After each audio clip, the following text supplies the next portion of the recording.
Il la vit s'arrêter au bord de l'eau, enlever son pagne, et rester immobile face à la rivière comme si elle attendait quelque chose. Puis, à sa grande stupeur, elle commença à murmurer des paroles qu'il ne comprenait pas. Une lueur étrange, argentée, enveloppa son corps. Koto écarquilla les yeux, la peur et la fascination le clouant sur place. Devant lui, Ayele commença à se transformer. Ses jambes fines s'unirent pour former une queue de poisson miroitante, ses bras devinrent plus gracieux, et ses cheveux s'allongèrent, ondoyant comme des vagues sous l'eau. Sa peau luisait d'une lueur mystique, et ses yeux brillaient d'une intensité surnaturelle. Elle n'était plus sa femme, mais Mamiwata, la créature de légende.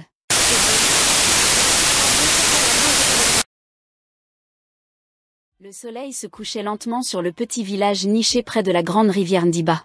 La brise du soir, douce et légère, faisait danser les feuilles des palmiers, tandis que les pêcheurs rentraient, fatigués mais satisfaits de leur journée de travail. Parmi eux se trouvait Koto, un homme robuste et respecté par tous.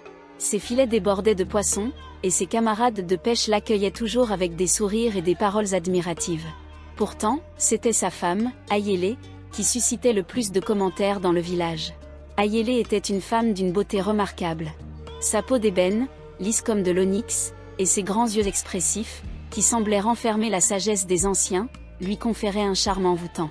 Ses cheveux, tressés avec soin, encadraient un visage aussi doux que déterminé. Les femmes du village la respectaient pour sa sagesse, et les hommes baissaient les yeux par crainte de succomber à son regard. Mariée à Koto, elle vivait une existence apparemment paisible, en harmonie avec la nature qui les entourait. Leur maison, construite en bambou et en terre battue, surplombait la rivière, et chaque matin, Ayele descendait jusqu'à l'eau pour y puiser de quoi arroser son jardin d'herbes médicinales. Les enfants du village venaient souvent la voir, attirés par sa voix douce et ses talents de conteuse. Pourtant, depuis plusieurs mois, une ombre semblait s'être glissée sur leur bonheur. Ayele, autrefois si proche de son époux, s'éclipsait mystérieusement chaque nuit. Au début, Koto n'y prêta guère attention, mettant cela sur le compte de l'insomnie ou de quelques soucis passagers. Mais, au fil du temps, ses absences nocturnes devinrent de plus en plus régulières. Ayele attendait que la maison soit plongée dans le silence avant de s'éclipser discrètement, pieds nus, dans la nuit. Elle revenait toujours avant l'aube, avec une expression énigmatique sur le visage, comme si elle avait vu quelque chose que nul autre ne pouvait comprendre. Intrigué et inquiet, Koto remarqua bientôt que son épouse semblait fatiguée, souvent distraite pendant la journée. Son regard, autrefois vif et pétillant, semblait se perdre au loin, comme si elle cachait un lourd secret. Ses rires, qui résonnaient jadis avec éclat, devenaient de plus en plus rares. Les murmures dans le village commencèrent à se faire entendre. Certains disaient qu'elle rendait visite aux esprits de la rivière, d'autres qu'elle cachait un amant secret. Koto, lui, refusait d'écouter ces rumeurs. Il aimait profondément Ayele, mais le doute s'insinuait peu à peu dans son esprit. Une nuit, alors que la lune éclairait faiblement la terre de sa lumière argentée, Koto fit mine de s'endormir, ses paupières lourdement closes, épiant les moindres mouvements de sa femme. Il entendit Ayele se lever doucement, en prenant soin de ne pas faire craquer le sol en bois de leur chambre. Elle sortit, en silence, refermant doucement la porte derrière elle. Le cœur de Koto battait à tout rompre. Où allait-elle ? Que cherchait-elle dans ces nuits obscures où la rivière semblait murmurer des secrets oubliés ? Déterminé à découvrir la vérité, Koto savait qu'il devrait être patient, mais une chose était certaine, le mystère entourant les disparitions nocturnes d'Ayele n'était que le début d'une vérité plus sombre, cachée dans les profondeurs des eaux et du cœur de son épouse. Les nuits devenaient de plus en plus mystérieuses autour de la grande rivière Ndiba. Sous la lueur argentée de la lune, le silence habituel de la jungle était brisé par un chant mélodieux qui semblait venir du cœur même de l'eau. C'était un chant doux, envoûtant, presque surnaturel, qui attirait ceux qui l'entendaient, les poussant à s'approcher des berges comme des somnambules. Ce chant, personne ne savait qu'il appartenait à Ayele, la femme que tout le village respectait. Dès que le village s'endormait, Ayele, libérée des regards curieux, sortait de sa maison et se dirigeait vers la rivière. Là, au bord de l'eau, elle enlevait son pagne et laissait tomber sa longue chevelure noire sur ses épaules. Ses pieds, nus sur les galets froids, semblaient frémir d'excitation. Lentement, elle se penchait sur la surface miroitante, et dans un murmure presque inaudible, prononçait des paroles anciennes apprises d'une voix oubliée. À chaque nuit, le même phénomène se produisait, son corps commençait à changer, sa peau devenait plus lisse, ses jambes s'unissaient pour former une longue queue de poisson écailleuse et scintillante. Son visage restait celui d'Ayele, mais son regard prenait une lueur éthérée, presque hypnotique. Elle devenait Mamiwata, l'esprit de l'eau, mi-femme, mi-sirène, gardienne des secrets de la rivière. Sous cette forme surnaturelle, Ayélé nageait jusqu'au centre de la rivière, où elle chantait pour les esprits de la nuit. Son chant était une mélodie envoûtante, un appel irrésistible pour les hommes qui, attirés par cette voix enchanteresse, se retrouvaient au bord de l'eau, fascinés. Les plus imprudents la voyaient émerger des flots, sa beauté devenue surnaturelle, mais avant qu'ils ne puissent l'approcher, elle disparaissait dans un tourbillon d'écume, les laissant pétrifiés et confus. Le secret de cette double vie hantait Ayélé, une malédiction qui remontait à son adolescence. Des années plus tôt, alors qu'elle n'était qu'une jeune fille insouciante, elle avait osé s'aventurer trop près de la rivière Ndiba pendant une tempête. Le courant l'avait emportée, et dans une lutte désespérée contre les flots déchaînés, elle avait cru sa dernière heure arriver. C'est alors qu'une silhouette aux yeux perçants était apparue dans les profondeurs, nageant avec une grâce mortelle. C'était Mami Wata elle-même, la reine des eaux. D'une étreinte glaciale, l'esprit aquatique avait sauvé Ayélé de la noyade, mais la déesse n'était pas une sauveuse sans condition.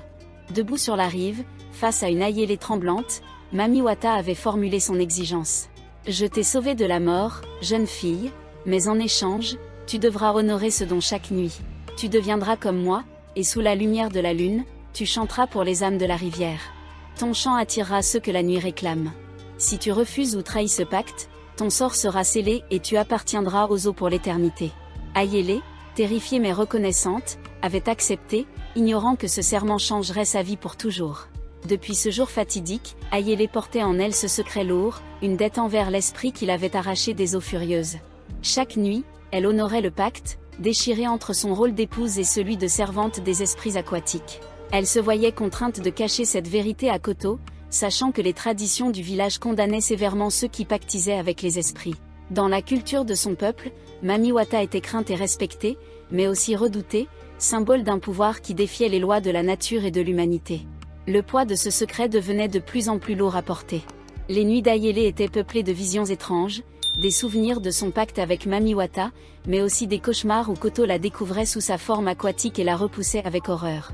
Chaque matin, alors qu'elle retrouvait son apparence humaine, elle cachait les signes de sa fatigue, ses yeux cernés par les heures sans sommeil, et son cœur rongé par la peur.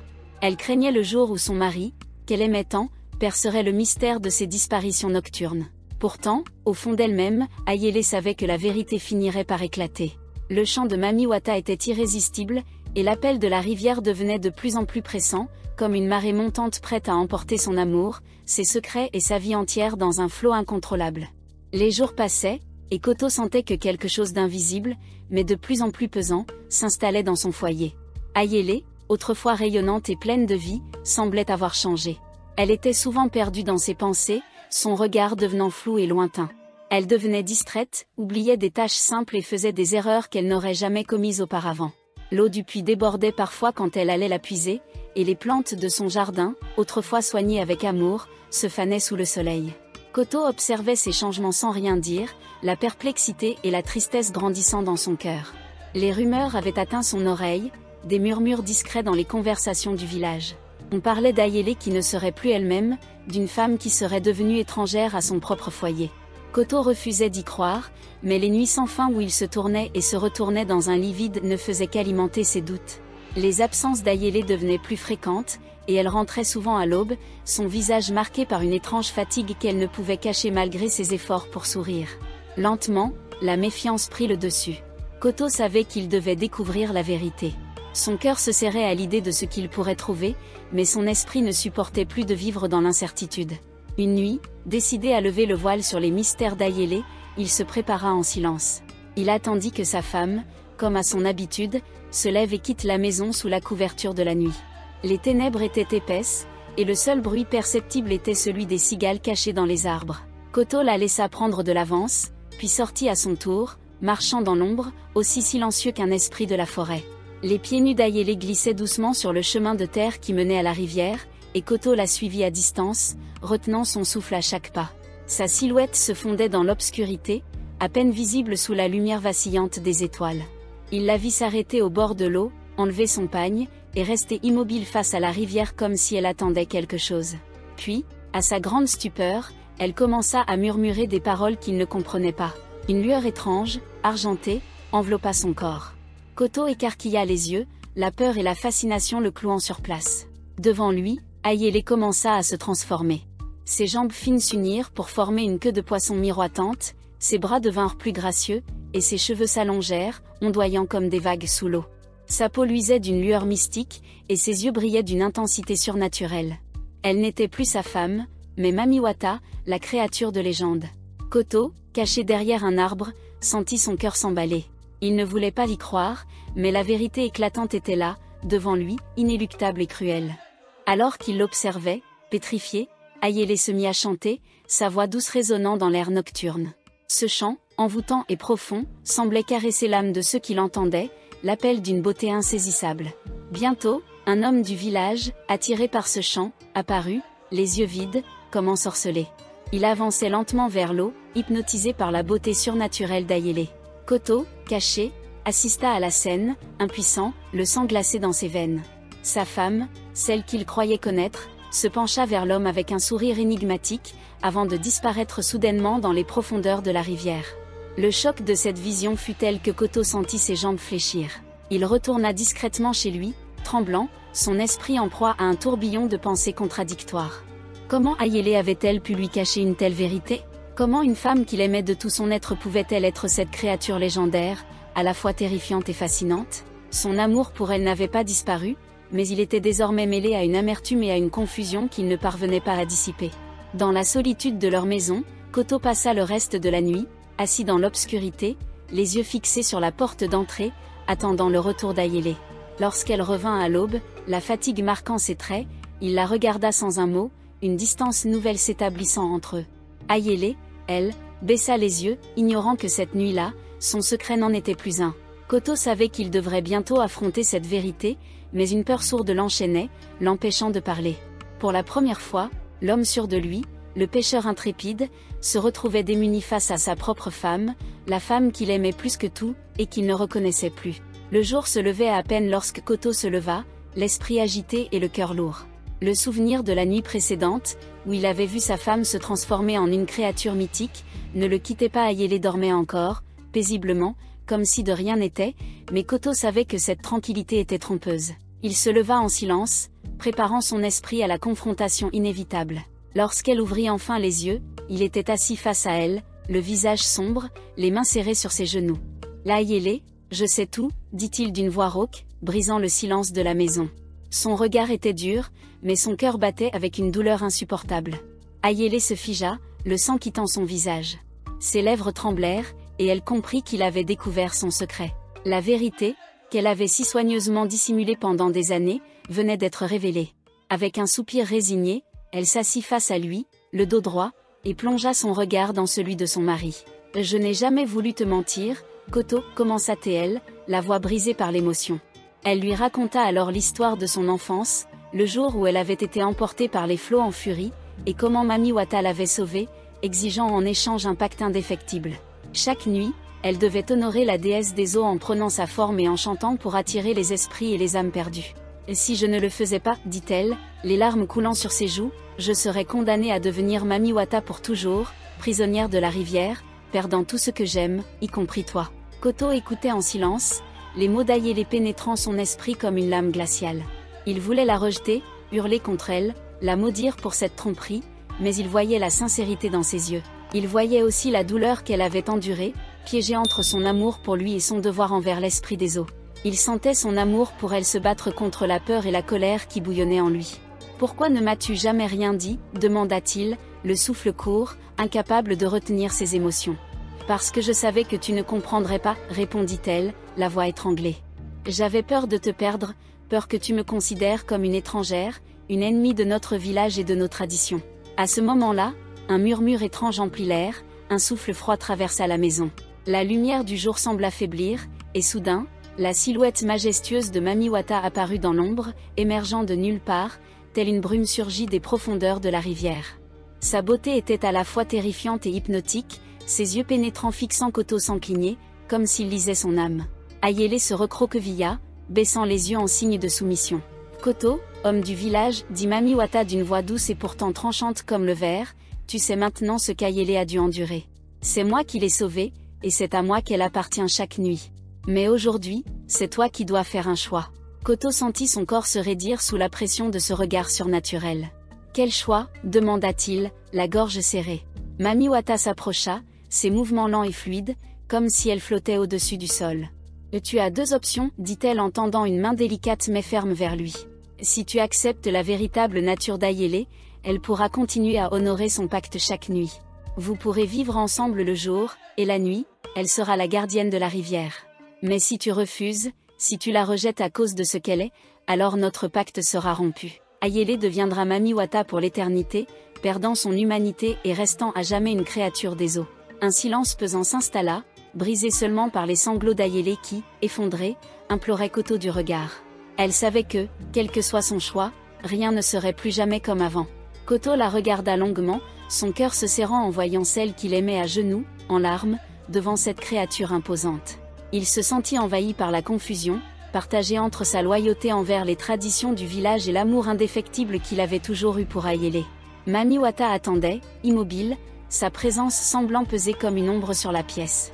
Le visage de Koto se ferma, ses yeux perdus dans ceux d'Ayele, et il comprit alors que l'amour véritable ne se mesure pas aux apparences ou aux secrets, mais à la capacité de pardonner et de comprendre l'inexplicable. Sa décision devait être prise, et son cœur, aussi brisé soit-il, savait déjà quelle serait sa réponse. Prenant une profonde inspiration, Koto fit un pas en avant, posant doucement sa main sur celle d'Ayele, toujours agenouillée. « Je ne te comprends peut-être pas, Ayele, et je ne comprendrai jamais pourquoi tu as fait ce choix, dit-il, la voix tremblante mais résolue. Mais je sais que je t'aime, et je refuse de te perdre. » Mamiwata, les yeux brillants d'une lueur mystérieuse, hocha la tête lentement, comme si elle avait deviné la réponse de Koto avant même qu'il ne la prononce. « Sois, dit-elle d'une voix grave, presque solennelle. Tu as choisi d'accepter la dualité de ta femme. Le pacte continuera, mais sache que ce choix aura ses conséquences. Votre amour devra se nourrir des secrets et des silences de la nuit, tout comme des joies du jour. » Puis, dans un éclat de lumière douce, Mamiwata disparut aussi vite qu'elle était venue, laissant Koto et Ayele seuls, liés par un amour que les eaux et les esprits eux-mêmes avaient mis à l'épreuve. Koto, l'esprit tourmenté mais le cœur ferme, avait pris sa décision. Les paroles d'Ayele, ses larmes sincères et la révélation de la nuit avaient ébranlé ses convictions, mais elles n'avaient pas réussi à éteindre l'amour qu'il ressentait pour elle. Il savait que la voie qu'il choisissait serait semée d'obstacles, mais il ne pouvait se résoudre à abandonner celle qu'il avait tant aimée. Il se tenait droit face à Ayele, sa main dans la sienne, le silence de la maison lourd de sens. « Je resterai avec toi, dit-il doucement, sa voix brisée par l'émotion. Je choisirai toujours de rester, peu importe ce que tu es la nuit. Nous trouverons un moyen de vivre avec cette vérité. » Ayele, submergé par le soulagement, serra sa main contre sa poitrine, ses yeux scintillant de gratitude et de tendresse. Les jours qui suivirent furent marqués par une nouvelle complicité entre eux. Koto ne ressentait plus la peur ni la colère, mais une curiosité et une détermination à comprendre le monde secret dans lequel Ayele vivait chaque nuit. Malgré la tranquillité apparente, il savait qu'il ne pouvait ignorer la présence de Mamiwata et le pacte initial qui avait été passé. Il lui fallait trouver une solution pour que l'amour qu'il portait à sa femme puisse survivre, sans être constamment menacé par la malédiction de la rivière. Un soir, alors que le ciel se teintait des couleurs pâles du crépuscule, Koto décida de retourner seul à la rivière. Les étoiles commençaient à apparaître lorsque les eaux paisibles commencèrent à s'agiter, comme si elles sentaient sa présence. Sans hésiter, il s'agenouilla au bord de l'eau et appela Mamiwata, sa voix s'élevant dans l'obscurité grandissante. La silhouette de la déesse des eaux apparut lentement, émergeant des profondeurs comme une vague caressante. Ses yeux, lumineux et perçants, se posèrent sur Koto. « Pourquoi m'appelles-tu, homme du village ?» demanda-t-elle d'une voix mélodieuse, qui résonnait comme un écho lointain sur les flots. Koto se redressa, le visage empreint d'une détermination nouvelle. « Je veux conclure un nouveau pacte avec toi, Mamiwata, dit-il avec assurance. Mamiwata leva un sourcil, intrigué par l'audace de l'homme. « Je suis prêt à honorer ta présence, et à te reconnaître comme la gardienne des eaux, à condition que tu laisses Ayele garder sa vie humaine et vivre notre amour sans plus de secrets. » La déesse observa Koto en silence, sa longue chevelure ondoyant autour d'elle comme une rivière en furie. « Et comment comptes-tu honorer ce pacte, Koto ?» demanda-t-elle, une lueur amusée dans le regard. Koto prit une profonde inspiration avant de répondre. « Chaque nuit de pleine lune, je viendrai ici, à la rivière, pour t'honorer. Je t'offrirai des offrandes et chanterai pour toi, pour montrer ma gratitude de l'avoir sauvé et de nous avoir permis de rester ensemble. En échange, je te demande de permettre à Ayele de vivre comme une femme normale, sans avoir à te servir chaque nuit. » Le vent se mit à souffler plus fort, faisant danser les branches des arbres qui entouraient la rivière. Mami Wata resta silencieuse, son visage impassible et mystérieux. Ayele, qui avait suivi son mari discrètement, sortit de l'ombre, son cœur battant à tout rompre. Elle se tenait prête à entendre le jugement de la déesse, prête à accepter son destin, quel qu'il soit. Après un moment qui sembla une éternité, Mami Wata sourit, un sourire doux et empreint d'une sagesse ancienne. « Ton amour pour Ayele est sincère, Koto, dit-elle finalement, ces mots remplis d'une solennité sacrée. Je reconnais ta loyauté et ton sacrifice. J'accepte ton offre. Chaque nuit de pleine lune, tu viendras ici pour me rendre hommage. En échange, Ayele pourra vivre sa vie de femme humaine, mère et épouse, sans être enchaînée à son devoir nocturne. Mais souviens-toi, si jamais tu manques à ta promesse, le pacte sera brisé, et Ayele me rejoindra pour l'éternité. » Koto hocha la tête, gravant ces mots dans son cœur. Il savait qu'il ne faillirait pas à sa promesse. Ayele, les larmes coulant sur ses joues, se précipita vers son mari, le prenant dans ses bras. « Merci, murmura-t-elle, sa voix pleine d'un amour retrouvé et d'une gratitude infinie. Mami Wata disparut alors, se fondant dans la rivière avec la grâce d'un souffle de brume, mais son regard resta gravé dans l'esprit de Koto. Il savait que cette présence mystique les suivrait toujours, quelque part, veillant sur leur destin. Les mois passèrent, et la vie dans le village reprit son cours normal. Ayele retrouva sa joie d'autrefois, son visage radieux éclairant chaque jour. Elle et Koto continuèrent à vivre comme un couple ordinaire, élevant leurs enfants et participant à la vie communautaire. Mais à chaque pleine lune, Koto s'éclipsait discrètement, prenant le chemin de la rivière avec des offrandes en main. Les villageois, intrigués par ses sorties nocturnes, se contentaient de murmurer des hypothèses sans jamais obtenir de réponse. Seul Koto savait ce qui se jouait entre les flots et lui, et Ayele ne posait jamais de questions, respectant ce secret comme un hommage silencieux à l'amour qu'ils partageaient. La paix était revenue, et Ayele, libérée du poids de sa double vie, pouvait enfin aimer son mari sans réserve. Leur union, forgée par l'épreuve, devint un symbole de force et de résilience, une légende murmurée autour des feux de camp du village. Et chaque nuit de pleine lune, lorsque le chant de Koto résonnait au bord de la rivière, un léger souffle semblait caresser les eaux, comme une bénédiction de la déesse qui veillait sur eux, rappelant que même les forces les plus anciennes et les plus puissantes pouvaient céder devant la force de l'amour véritable.